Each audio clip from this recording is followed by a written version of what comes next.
अस्सलामुअलैकुम everyone. Hope so सब खैरियत से होंगे। छुट्टियाँ भी बहुत अच्छे तरीके से गुजारी होंगी। होप सो टाइम भी ज़ाया नहीं करा होगा, बहुत सारी नई चीज़ें सीखी होंगी।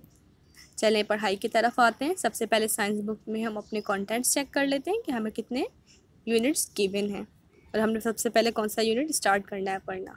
अगर हम साइंस की कंटेंट्स में देखें, टोटल हमें जो यूनिट्स गिवन है वो 14 हैं और सबसे पहले हम यूनिट नंबर 3 पढ़ना स्टार्ट करेंगे, living things. What is living things? चलें पहले हम मीनिंग लिख लेते हैं ताकि आप लोग को प्रॉब्लम ना हो। अच्छा, लेक्चर स्टार्ट करने से पहले एक मेन बात, आप लोग के पास लेक्चर कॉपीज़ लाजमी होनी चाहिए और पेंसिल हाथों में भी लाजमी होनी चाहिए। जैसे कि आपको पता है साइंस का लेक्चर हम लोग साथ साथ लिखते हैं। ठीक, सिर्फ वीडियो देखिएगा ही मत, साथ साथ लेक्चर्स भी लिखिएगा। ठीक है। लिविंग का मतलब होता है जानदार और थिंग्स का मतलब क्या होता है? चीज़ें, मतलब जानदार चीज़ें। हम बचपन से ही पढ़ते हुए आ रहे हैं लिविंग थिंग्स के बारे में। लिविंग थिंग्स के मेन कैरेक्टर्स के बारे में हमें पता भी है, लेकिन फिर भी इस चैप्टर को पढ़ने के लिए, इस चैप्टर को और ईजी करने के लिए और आसानी से पढ़ने के लिए हम क्या करेंगे? लिविंग थिंग्स के कैरेक्टर्स को रिवाइज करेंगे। वैसे लिविंग थिंग के बेसिक कैरेक्टर बहुत सारे होते हैं जिसकी बना पर हमें उन्हें गैर जानदार चीज़ों से अलग करते हैं। लिविंग थिंग का सबसे पहला और मेन कैरेक्टर जो होता है वो है लिविंग थिंग्स ब्रीथ, मतलब लिविंग थिंग्स सांस लेती हैं। अगर हम अपने इर्द गिर्द लिविंग थिंग्स को देखें, चाहे वो प्लांट्स हो, एनिमल्स हो, ह्यूमंस हो, ठीक, बर्ड्स हो, इंसेक्ट्स हो, या और भी बहुत तरह के हमारे इर्द गिर्द ऑर्गेनिजम्स पाए जाते हैं। अगर हम इन ऑर्गेनिजम्स को देखें, वो सब क्या करती हैं? सांस लेती हैं। और हमें सांस लेने के लिए किस चीज़ की ज़रूरत होती है? एयर की। कोई भी लिविंग ऑर्गेनिज्म सांस लिए बगैर सरवाइव नहीं कर सकता। सांस लेना बहुत ज़रूरी होता है। सपोज़ अगर हम अपनी बात करें, हम लोग अब सांस कितनी देर तक रोक सकते हैं?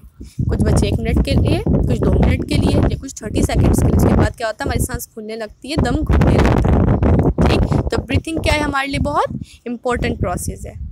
उसके बाद नेक्स्ट हमारे पास करेक्टर मौजूद है, living things obtain and use energy, मतलब लिविंग थिंग्स एनर्जी हासिल करती हैं और उसे इस्तेमाल करते हैं। अब लिविंग थिंग्स एनर्जी का क्या करते हैं? लिविंग थिंग्स को एनर्जी की ज़रूरत क्यों होती है? सबसे पहले एनर्जी क्या है? एनर्जी क्या है? किसी भी काम करने के साथ को हम क्या कहते हैं? तवानाई, मतलब एनर्जी। ठीक, हमें एनर्जी की नीड क्यों होती है? ताकि हम डिफरेंट टास्क परफॉर्म कर सकें। और हमें एनर्जी कहाँ से मिलती है? हम लिविंग थिंग्स को एनर्जी कहाँ से मिलती है? हम जब खाना खाते हैं उससे मिलती है। अगर हम प्लांट्स की बात करें तो प्लांट्स क्या करता है? डिफरेंट न्यूट्रिएंट्स मिट्टी से, ठीक है, मिट्टी से एब्जॉर्ब करता है, वाटर की हेल्प से और सनलाइट की हेल्प से क्या करता है? अपना खाना बनाता है। इसी तरीके से अगर हम ह्यूमंस की बात करें तो ह्यूमंस क्या करता है? डिफरेंट प्लांट्स को खाते हैं, डिफरेंट एनिमल्स को खाते हैं, ठीक, उससे अपनी एनर्जी हासिल करते हैं। जिस तरीके से एनिमल्स को देखें, कुछ एनिमल्स प्लांट्स को खाते हैं, कुछ एनिमल्स दूसरे एनिमल्स को खाते हैं, और कुछ एनिमल्स प्लांट्स को भी खाते हैं और डिफरेंट एनिमल्स को भी खाते हैं, ताकि वो क्या हासिल कर सके? एनर्जी। और एनर्जी क्यों हासिल कर सके? ताकि वो डिफरेंट टास्क परफॉर्म कर सकें, डिफरेंट काम परफॉर्म कर सकें। चलें हम एक एग्जाम्पल भी ले लेते हैं। सपोज़ हम रोज़ा रखते हैं, सहरी के बाद हम लोगों ने खाना खाया हुआ होता है, तो सुबह सुबह क्या होती है? हमारे अंदर एनर्जी काफ़ी होती है, हम डिफरेंट काम कर सकते हैं। उसके बाद जैसे जैसे टाइम गुजरता है, ठीक, मगरिब का शाम का वक्त होता है, सूरज ढलने के जब टाइम होता है, जैसे मगरिब का टाइम जो होता है, उससे पहले क्या होता है? हमारी एनर्जी बिल्कुल डाउन हो जाती है। हमें डिफरेंट काम करते हुए क्या होता है? हम निढाल हो जाते हैं, काम नहीं किया जा रहा होता, सुस्ती चढ़ रही होती है, ठीक है, मूव नहीं किया जा रहा होता है। कुछ लोगों को चक्कर भी आ रहे होते हैं, कुछ लोगों से बिल्कुल भी मूव किया नहीं जा रहा था। क्यों? एनर्जी बिल्कुल क्या हो जाती है? डाउन हो जाती है। फिर जैसे इफ्तारी होती है, इफ्तारी में थोड़ा सा खाना खाते हैं, दोबारा एनर्जी क्या होती है? हमें मिल जाती है।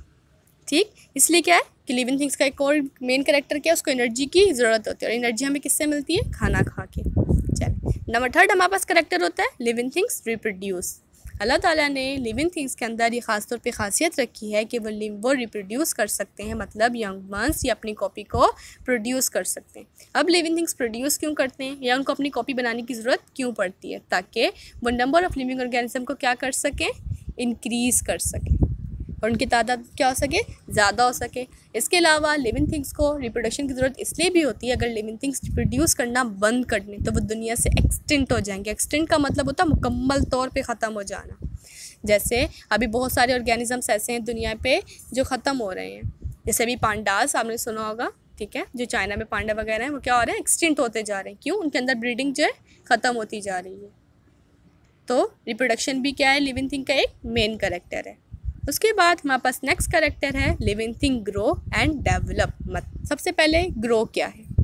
ग्रो का मतलब होता है किसी भी लिविंग ऑर्गेनिज्म में किसी भी चीज़ के अंदर फिजिकली ग्रो या फिजिकली हाइट में चेंजिंग आना, ग्रो करना, ठीक है। फिजिकली हाइट में का इंक्रीज करना ग्रो कहलाता है।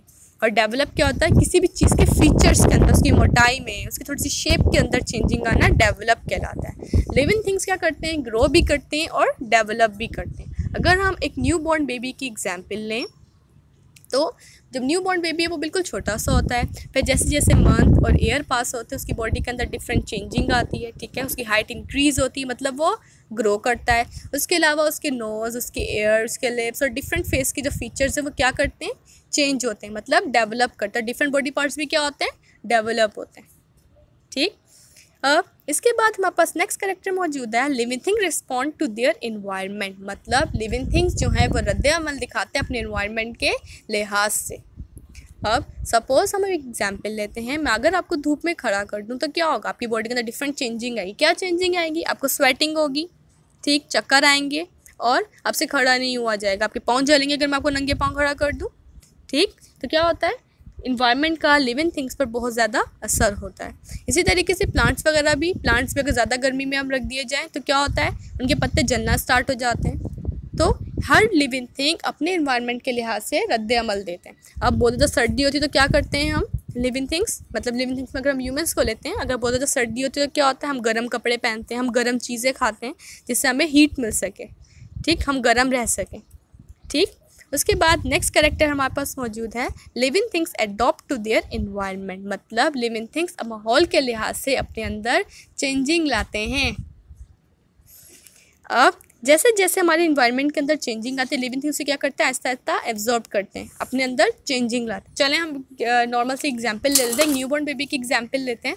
अगर न्यू बॉर्न बेबी एक ऐसी फैमिली में रह रहा है जहाँ पे पंजाबी बोली जाती है, या अगर ऐसी फैमिली में रह रहा है जहाँ उर्दू बोली जाती है, और एक ऐसी फैमिली में रह जहाँ सिंधी बोली जाती है, तो वो न्यू बॉर्न बेबी क्या करेगा? अपने अंदर चेंजिंग लाएगा, वो वही बोली बोलेगा जो इसके इर्द गिर्द बोली जा रही। मतलब वो अपने एनवायरनमेंट के लिहाज से अपने अंदर चेंजिंग लाएगा। वो जैसे जैसे ग्रो करेगा उसके अंदर क्या चेंजिंग आएगी?